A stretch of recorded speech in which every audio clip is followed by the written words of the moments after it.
செவி வழி கதை கேட்க வந்திருக்கும் அன்பு நேயர்களுக்கு இனிய வணக்கங்கள். எழிலன்பு ஆடியோ நாவல்ஸ் சேனலுக்கு உங்களை அன்புடன் வரவேற்கும் நான் உங்கள் பிரீத்தி திலீபன். கதை கேட்போம், காதுகளுக்கு இனிமை சேர்ப்போம். இந்த ஆடியோ நாவல்ஸ் உங்களுக்கு பிடித்திருந்தால் லைக் பண்ணுங்க. உங்கள் கருத்துக்களை கீழே கமெண்ட்ஸ்ல சொல்லுங்க. உங்கள் நண்பர்களுக்கும் ஷேர் பண்ணுங்க. நம்ம சேனலில் தொடர்ந்து கதைகளை கேட்டு மகிழ சப்ஸ்கிரைப் பண்ணுங்க. கூடவே நோட்டிபிகேஷன்ஸ் பெற பெல் பட்டனையும் தட்டி விடுங்க. இப்ப கதை கேட்கலாம் வாங்க. எழுத்தாளர் எழிலன்பு அவர்களின் ஜதியோடு சதிராடு, அத்தியாயம் 8. ஏய், அடிக்காதடி, வலிக்குது என்று அலறினான் நிருபன். நல்லா வலிக்கட்டும், அப்படிதாண்டா அடிப்பேன் என்று டப்பு டப்பு என்று அவன் மார்பிலும் தோளிலும் மாறி மாறி அடித்தாள் மதனா. லூசு, விடுடி என்று அவளின் 2 கைகளையும் மடக்கி பிடித்தான். விடுடா, எவ்வளவு தைரியம் இருந்தா என்கிட்டயே மறப்ப? அவ்வளவு தலகணம் ஏறி போயிடுச்சா உனக்கு என்று முகத்தை கடுகடுவென வைத்து கொண்டு கேட்டாள். என பார்த்தா தலகணம் ஏறி போனவன் போலவா இருக்கு என்று நிருபன் ஆழ்ந்த குரலில் கேட்க அப்படியே உறைந்து அவனை பார்த்தாள் மதனா. அவன் கண்ணில் மெல்லிய வலியின் சாயல் தெரிய அவளுக்கு மனம் பதறி போனது. ஏய், என்னடா டக்குன்னு சீரியஸ் ஆகிட்ட? விளையாட்டா கூட நான் எதுவும் சொல்லக்கூடாதா என்று முகத்தை தூக்கினாள். எதுடி விளையாட்டு? என்னை பத்தி நல்லா தெரிஞ்ச நீயே எனக்கு தலகணம்னு சொன்னதுதான் விளையாட்டா என்று கடுமை ஏறிய குரலில் கேட்க, இதெல்லாம் நல்லா அல்ல, பாத்துக்கோ. நான் உன் மேல கோவமா வந்தேன், நீ அப்படியே பேச்ச மாத்திரியோன்னு தோணுது என்று அவனை முறைத்து கொண்டு சொல்ல, கண்டுபிடிச்சிட்டியா கள்ளி என்று கண்ணடித்தான் அந்த கள்வன். ஃப்ராடு ஃப்ராடு, கொஞ்ச நேரத்துல என்ன பயமுறுத்திட்டியே என்று தன் கையை அவனிடமிருந்து விடுவித்து கொண்டு மீண்டும் அடிக்க ஆரம்பித்தாள். காட்டேரி, நிறுத்தடி! அவளிடமிருந்து தப்பிக்க துள்ளி குதித்தான். நான் காட்டேரியா? நானா காட்டேரி என்று கேட்டுக்கொண்டே அவன் கழுத்தை நோக்கி குனிந்து கடிக்க முயன்றாள். அடியே லூசு லூசு என்று துள்ளி கொண்டு விலகியவன், என்னடி பண்ண போற என்று கண்களை விரித்து கேட்டான். காட்டேரி என்ன செய்யும் தெரியுமா? அப்படியே கடிச்சு ரத்தத்தை உறிஞ்சு குடிச்சிரும். குடிக்கட்டுமா என்று பற்களை நர நறுத்தவளை பார்த்து தலையில் அடித்து கொண்டான். நீ நிஜமாவே காட்டேரிதான், எனக்கு கொஞ்சம் கொஞ்சமா உறிஞ்சும் காட்டேரி என்றவனின் குரல் மார்க்கமாக ஒலிக்க, பேச்ச மாத்தாதடா என்றவள் குரல் லேசாய் சினுங்க வாய் விட்டு நகைத்தான் நிருபன்.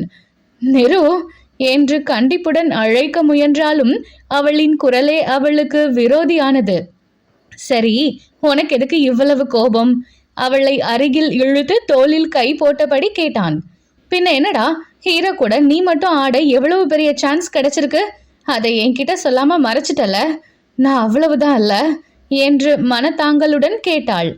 லூசு என்று அவளின் நெற்றியில் லேசாக தட்டியவன், மாஸ்டர் எனக்கே நேத்துதான் திடீர்னு சொன்னார்டி, சொல்லிட்டு உடனே ரிகர்சலுக்கு கூட்டிட்டு போயிட்டாரு என்றான். நேத்து என்கிட்ட சொல்ல முடியல. சரி, ரிகர்சல் முடிச்சுட்டு வந்து சொல்லியிருக்கலாம்ல. ஏன் இன்னைக்கு ஷூட்டிங் ஆரம்பிக்கிறதுக்கு முன்னாடி சொல்லியிருக்கலாம்ல. தன்னிடம் சொல்லாமல் மறைத்து விட்டானே என்ற ஆதங்கம் அவளை விட்டு அகலவில்லை. அது அவனுக்கும் புரிந்தது. எதுவென்றாலும் அவனிடம்தான் சொல்லிக்கொள்ள ஓடி வருவாள். அவனுக்கு அறிவித்து விட்டுதான் அவளின் அன்னைக்கே சொல்லுவாள். அப்படிப்பட்டவளிடம் தான் ஒரு நல்ல விஷயத்தை சொல்லாமல் மறைத்ததை அவளால் ஏற்றுக்கொள்ள முடியவில்லை என்பது புரிந்தது. அவளின் தோளை அழுத்தி பிடித்து கொண்டவன், சாரிடி, ஷூட்டிங் அப்போ உனக்கு சர்ப்ரைஸ் கொடுக்கலாம்னு நினைச்சேன், ஆனா நீ இவ்வளவு ஃபீல் ஆவன்னு எதிர்பார்க்கவே இல்லை என்றான் வருத்தமாக. அவனின் வருத்தம் அவளை தாக்க, சரி விடு நிரு, நான் தான் ஓவரா பிஹேவ் பண்ணிட்டேன். ஆனா எனக்கு செம ஹாப்பிடா, ஹீரோவுக்கு ஈக்குவலா உன்னை பார்த்து எனக்கு புல் அரிச்சு போச்சுடா என்று சிலிர்த்து கொண்டாள். பார்த்துடி, ஆடு மாடு வந்து மேஞ்சிர போகுது என்று அவன் நக்கல் அடிக்க பட்டென்று ஒரு அடியை போட்டாள். ஏய் என்று அவன் தடுக்க அவள் அடிக்க என்று இருந்தபோது நிருபனின் கைபேசி அழைக்க, கொஞ்ச நேரம் பேசாம இருடி என்று அதட்டிவிட்டு அழைப்பை ஏற்றான். போனில் பேசும்போதே அவன் முகம் சந்தோஷத்தில் விகசிக்க, என்ன என்பது போல் புருவத்தை உயர்த்தினாள். பொறு என்று ஜாடை காட்டியவன் பேசி முடித்துவிட்டு அவளை புன்னகையுடன் பார்த்தான். என்னடா முகத்துல பல் பெரியுது? ஆக்டர் குரு பிரசாத்தோட மேனேஜர் பேசினாரு மதனா, என்ன தனியா மீட் பண்ணணும்னு சொல்லியிருக்காரு. இன்னும் 1 மணி நேரத்துல அப்பாயின்மெண்ட் கொடுத்திருக்காரு என்றான். ஹேய், சூப்பர்டா, கண்டிப்பா எதுவும் குட் நியூஸா தான் இருக்கும் என்று ஆர்ப்பரித்தாள். அவனுக்கும் அதே எண்ணம்தான். அவளிடம் விடை பெற்று உடனே குரு பிரசாத்தை சந்திக்க சென்றான். அவர்கள் எதிர்பார்த்தபடியே தனது அடுத்த படத்தில் நிருபன்தான் 2 பாடல்களுக்கு நடன இயக்குனராக இருக்க வேண்டும் என்று கேட்டுக்கொள்ள, தனக்கு கிடைத்த முதல் சினிமா வாய்ப்பை பற்றி சொல்ல மதனாவை தான் முதலில் தேடி வந்தான். வந்த வேகத்தில் அவளை இறுக்கமாக அணைத்து கொண்டான். நிரு, என்னடா என்று அவள் ஆவலாக கேட்க, சில நொடிகள் நிருபன் பேசவே இல்லை. அவளை விட்டு அவன் நிமிர்ந்த போது கண்கள் சிவந்திருந்தன. சினி ஃபீல்டில் என்னோட முதல் வாய்ப்பு மதனா, இந்த நாளுக்காக தான் இத்தனை வருஷம் தவம் இருந்தேன் என்று அவன் குரல் கரகரக்க சொன்னபோது அவளுக்கும் சந்தோஷத்தில் அழுகை வரும் போல் இருந்தது. சட்டென்று கண்ணில் துளிர்த்த ஒற்றை துளி நீருடன் அவனை பார்த்தவள், ஹாப்பிடா நிரு, ரொம்ப ரொம்ப ஹாப்பி, இதுதாண்டா ஆரம்பம், இன்னும் நீ நிறைய சாதிப்ப என்றாள் மனம் நெகிழ. அவளின் வாழ்த்தை வாங்கி கொண்டு நேராக பெற்றவர்களிடம் போய் சொல்ல, மகனின் கனவு நனைவாக போவதில் மகிழ்ந்து போயினர் அவனின் பெற்றவர்கள். குரு பிரசாத்தின் அடுத்த படம் ஆரம்பிக்க இன்னும் 2 மாதங்கள் இருக்க, அதுவரை வழக்கம் போல் சைலேஷிடம்தான் பணியில் இருந்தான். முன்பு போலில்லாமல் இப்போது முதல் வரிசையில் ஆடவிட்டார் சைலேஷ். நடுநடுவே அவருக்கு உதவியாளராகவும் நிருபனை பயன்படுத்தி கொண்டார். அவரின் இந்த மாற்றம் எதிர்பாராதது என்றாலும் அவர் சொன்ன பணியை செவ்வனவே செய்தான். சைலேஷின் உதவியாளராக இருந்து நடிகர்களுக்கு நடனம் சொல்லிக் கொடுப்பதை தனது வளர்ச்சிக்கு முன்னோட்டமாக எடுத்துக்கொண்டான். நாட்கள் அப்படி சென்று கொண்டு இருந்த நிலையில்தான் சைலேஷ் ஒரு நாள் அவனை அழைத்தார். மாஸ்டர் என்று அவன் அருகில் வர, நிருபன், எனக்கு நீ ஒரு உதவி பண்ணணும் என்றார். சொல்லுங்க மாஸ்டர். நாளைக்கு எனக்கு ஆந்திரால தெலுங்கு படத்துக்கு ஒரு ஷூட்டிங் இருக்கு. ஆனா பாரு, 2 நாள் முன்னாடி கேன்சல் ஆன ஆக்டர் ஸ்ரவனோட ஷாங் ஷூட்டிங்கை நாளைக்கு இங்க சென்னையில வச்சுட்டாங்க. நாளைக்கு வந்து முடிச்சு கொடுத்துருங்க மாஸ்டர்னு டைரக்டர் சொல்றாரு. 2 நாள்ல ஷூட்டிங்கை முடிச்சே ஆகணும்னு பிடிவாதமா இருக்காரு. திடீர்னு சொல்லி இப்படி என்னை இக்கட்டில் தள்ளி விட்டுட்டாரு. என்னால தெலுங்கு ஷூட்டிங்கை மிஸ் பண்ண முடியாது. அவங்களுக்கு ஏற்கனவே கால் ஷீட் கொடுத்துட்டேன். இப்ப ஸ்ரவன் படத்துக்கு நீதான் என்னோட இடத்துல இருந்து கொரியோகிராஃபி பண்ணணும் என்றார். சட்டென்று மனதில் பரவிய மகிழ்ச்சியை காட்டிக்கொள்ளாமல், மாஸ்டர் ஸ்டெப்ஸ் எல்லாம் என்று தயக்கத்துடன் இழுத்தான். மாஸ்டர் கொடுக்கும் நடன அமைப்பை தான் எப்படியும் மறுநாள் பயன்படுத்த சொல்வார் என்று நினைத்து கேட்டான். நீயே பார்த்துக்கோ, சாங்கை உனக்கு அனுப்ப சொல்றேன். டைரக்டர் கிட்ட சொல்லி இந்த சாங் கொரியோகிராஃபி கிரெடிட் ஃபுல்லா உனக்கே கொடுக்க சொல்றேன். உன்னோட முதல் சினி ஃபீல்ட் சான்ஸை நானே வாங்கி கொடுத்ததா இருக்கட்டும் என்று அவர் அழுத்தமாக சொல்ல, அவரின் பேச்சில் இருந்த மறைபொருளை உணர்ந்து அவன் முகம் கருத்தது.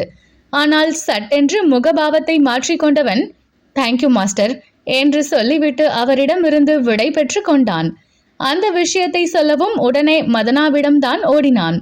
என்ன நிறுவுது, சான்ஸும் கொடுத்துட்டு மாஸ்டர் ஒரு அக்கேனாவும் வச்சிருக்காரு என்று மதனா கேட்க, ஆக்டர் குரு பிரசாத் அன்னைக்கு என்கிட்ட நீங்க 2 சாங் பண்ணுங்க, உங்க மாஸ்டர் 2 சாங் பண்ணுவார்னு சொன்னாரு. என்கிட்ட சொன்ன அதே விஷயத்த மாஸ்டர் கிட்டையும் சொல்லியிருப்பாருன்னு நினைக்கிறேன். அதான் அவரோட ஸ்டூடெண்ட்டுக்கு தான் தான் முதல்ல வாய்ப்பு கொடுத்ததாக இருக்கட்டும்னு மாஸ்டர் நினைக்கிறாரோ என்னவோ என்று தோளை குலுக்கினான். ஏன் இவ்வளவு நாளும் என்ன பண்ணிறாரா? எனக்கு என்னவோ சரியா படல நிரு, எதுக்கும் கவனமா இரு என்றாள். விடுடி, அவரு நல்லது நினைச்சு கூட இப்படி பண்ணியிருக்கலாம். எது எப்படியோ, சீக்கிரமே நான் தனியா கொரியோகிராஃபி பண்ண சான்ஸ் கிடைச்சிருக்குன்னு சந்தோஷப்பட்டுக்க வேண்டியதுதான் என்றான். எல்லாத்தையும் பாசிட்டிவாவே எடுத்துக்கிற நிரு என்று மெச்சிக்கொண்டாள் மதனா. சரிவா வீட்டுக்கு கிளம்புவோம் நிருபன் அழைக்க அவன் கையை பற்றி நிறுத்திய மதனா, நிரு, நான் உன்கிட்ட ஒரு விஷயம் கேட்கணும்டா என்றாள். என்ன மதனா, கேளு. நீ மாஸ்டர் ஆகிட்டா என்ன மறந்துட மாட்டியே என்று அவள் தயக்கத்துடன் கேட்க, லூசாடி நீ என்று கேட்டவனுக்கு கோபம் கண்மண் தெரியாமல் வந்தது. இப்ப எதுக்கு கோவப்படுற நீ? அவள் முகம் சுருங்க, கோவப்படாம பின்ன உன்னை கொஞ்சம் சொல்றியா என்று கடுப்புடன் கேட்டான். ஆமா, அப்படியே கொஞ்சிட்டாலும் என்று முணுமுணுப்புடன் உதட்டை சுழித்தாள். அவளின் சுழித்த உதட்டை கூர்ந்து பார்த்தவன், இப்போ உனக்கு என்ன கவலை? நான் உன்னை மறந்துடுவேன்னா என்றவன் கண்கள் அவளின் இதழ்களை விட்டு அகலவில்லை. நிரு என்று அவள் தவிப்புடன் சினுங்களுடன் சிவந்தவளின் கண்களில் போதையின் பிரதிபலிப்பு. சட்டென்று தலையை உலுக்கி குலுக்கி கொண்டவன், நாளைக்கு சினி ஃபீல்டில் என்னோட ஃபர்ஸ்ட் கொரியோகிராஃபி. என்னோட அசிஸ்டன்ட் நீதான். சீக்கிரம் கிளம்பி ரெடியா இருக்க பாரு என்று அவளுக்கு வேண்டிய பதிலை தந்து அவளை அழைத்து கொண்டு அங்கிருந்து கிளம்பினான். செல்லும் வழியில் இருவருக்கும் இடையே எந்த பேச்சுவார்த்தையும் இல்லை. மதனாவின் மனதிலோ ஏதோ சொல்ல முடியாத தவிப்பு. அந்த தவிப்பு ஏன் என்று அவளால் வரையறுக்க முடியவில்லை. தன் தவிப்பை விரட்டி எடுக்க முயன்றவள் நிருபனை நெருங்கி அமர்ந்து அவனின் வயிற்றை சுற்றி கையை போட்டுக்கொண்டவள் தன் முகத்தை அவன் முதுகிலும் அழுத்தி கொண்டாள். ஏய், என்னடி பண்ற? அவன் முதுகை விரைக்க, ப்ளீஸ் நிரு, எதுவும் சொல்லாத என்றதும் அப்படியே முதுகை தளர்த்தினான். இனி நாம தனியா சுத்தும் போது முகத்தை மறைச்சுக்கணும்டி, இல்லைனா நம்ம ஃபேஸை ஃபேஸ்புக்ல போட்டு நம்ம ஃபேஸ் தடிக்க வச்சிருவாங்க என்றான் கிண்டலாக.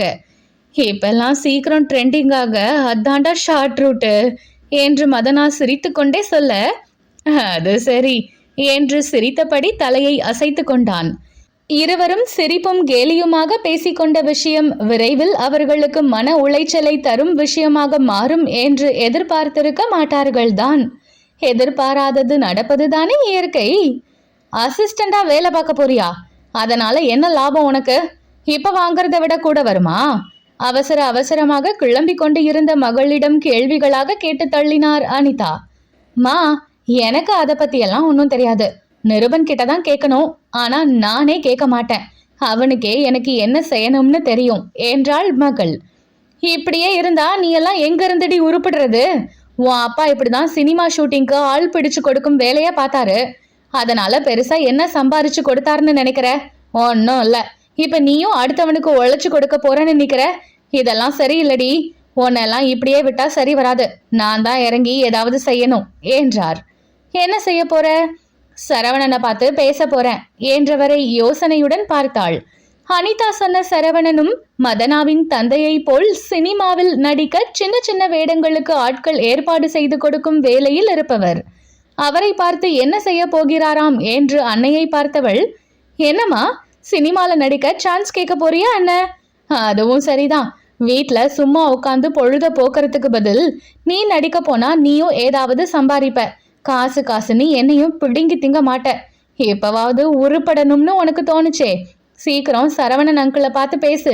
எனக்கு நேரமாச்சு, நான் கிளம்புறேன் என்றவள் அவர் என்ன சொல்ல வருகிறார் என்று கேட்காமல் கிளம்பி விட்டாள். நான் என்ன சொல்ல வந்தா இவ என்ன சொல்லிட்டு போறா பாரு. இவளுக்கு அந்த நிருபன் கிறுக்கு புடிச்சு போயிருக்கு. இவளை இப்படியே விட்டா காலம் போன கடைசியில என்ன சோத்துக்கு கூட சிங்கி அடிக்க விட்டுருவா என்று தனியாக புலம்பினார் அனிதா. என்னங்க, நம்ம பையனுக்கு நல்ல காலம் பிறந்துருச்சு.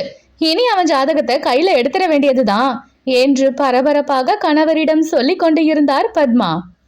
தனக்கு கிடைத்த நடன இயக்குனர் வாய்ப்பை பெற்றவர்களிடம் சொல்லி அவர்களின் ஆசிர்வாதத்தை நிருபன் பெற்றுக்கொண்டதன் விளைவு பத்மாவின் அடுத்த கட்ட நடவடிக்கையில் வந்து நின்றது. அறைக்குள் கிளம்பி கொண்டு இருந்தவன் அன்னையின் பேச்சை கேட்டு வேகமாக வெளியே வந்தான்.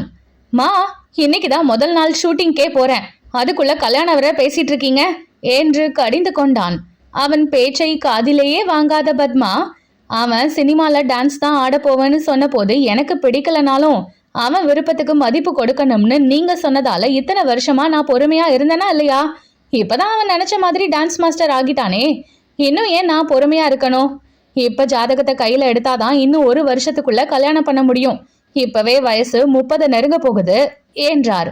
சதாசிவம் பொந்திற்குள் மாட்டிக்கொண்ட எலி போல மகனையும் மனைவியையும் மாறி மாறி பார்த்து கொண்டிருந்தார். மகன் கோபத்தில் புசு புசு என்று மூச்சுவிட, மகனுக்கு நாளைக்கே கல்யாணம் வைக்க போகும் பாவனையில் படபடப்பாக இருந்தார் மனைவி. இப்போது யாரின் பக்கம் பேசினாலும் சேதாரம் என்னவோ அவருக்குதான். அதனால் 3ஆம் மனிதராய் வேடிக்கை பார்க்கும் யோசனையை கையில் எடுத்து அதை செயல்படுத்தவும் ஆரம்பித்தார். என் ஆசையில இப்பதான் காலடி எடுத்து வச்சிருக்கேன், அதுக்குள்ள உங்க மகன் உச்சம் ஏறிட்டது போல பண்ணாதீங்கம்மா. முதல்ல சினி ஃபீல்டுல எனக்குன்னு ஒரு நிலையான இடத்த பிடிக்கணும். அதை தவிர வேற எதையும் நான் இப்ப யோசிக்கிற நிலைமையில இல்ல. இந்த மாதிரி ஏதாவது பேசி என்னை டென்ஷன் ஆக்குறத விட்டுட்டு என்னை நிம்மதியா என்னோட வேலையை பார்க்க விடுங்க, சொல்லி வைங்கப்பா என்று சொல்லிவிட்டு வீட்டிலிருந்து வெளியேறினான். என்னங்க, இவன் இப்படி சொல்லிட்டு போறான்?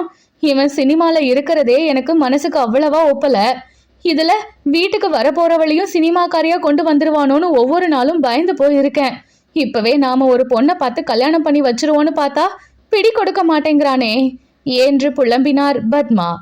நிருபன், மதனா இருவரின் அம்மாக்களும் பிள்ளைகளை பற்றி ஆளுக்கு ஒரு சிந்தனையில் இருக்க, பிள்ளைகளோ தங்கள் லட்சிய பாதையில் செல்ல முனைப்பாக இருந்தனர்.